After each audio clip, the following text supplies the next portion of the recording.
আজকের ভিডিওতে আমরা আলোচনা করব লাল কিতাব অনুযায়ী ফার্স্ট হাউস রাহু এবং সেভেন্থ হাউস কেতুর প্রভাব।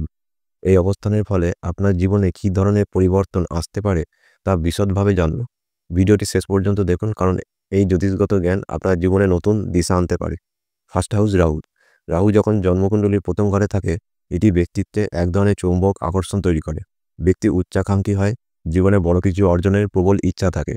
তবে কখনো কখনো ব্যক্তি অস্থির মনোভাব বা বিভ্রান্তিকর শিকার হতে পারেন। এই অবস্থানের কারণে মানুষ কেরিয়ারে ঝুঁকি নিতে পছন্দ করে এবং অনেক সময় জীবনের অদ্ভুত মোড় দেখে। সেভেন্থ হাউস কেতু কেতু যখন সপ্তম ঘরে থাকে, এটি দাম্পত্য জীবনে কিছু চ্যালেঞ্জ আনতে পারে।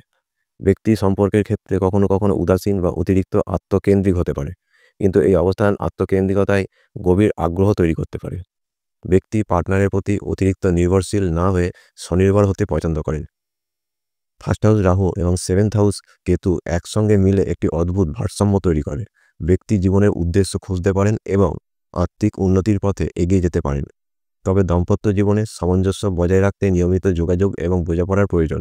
উপায় বা প্রতিকার: প্রত্যেক মঙ্গলবার হনুমানজির পূজা করুন, সাদা বা কালো তিল দান করুন, নিজের মনের স্থিরতা বাড়াতে ধ্যান বা যোগাভ্যাস শুরু করুন, পার্টনারের সঙ্গে সময় কাটান এবং সম্পর্ক গভীর করার চেষ্টা করুন।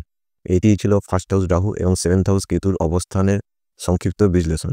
যদি এই অবস্থান আপনার কুণ্ডলিতে থাকে, তবে আপনার জীবনের নানা ক্ষেত্রে এগুলি প্রভাব ফেলতে পারে। ভিডিওটি ভালো লেগে থাকলে লাইক, কমেন্ট অ্যান্ড শেয়ার করতে ভুলবেন না, আর চ্যানেলটি অবশ্যই সাবস্ক্রাইব করবেন।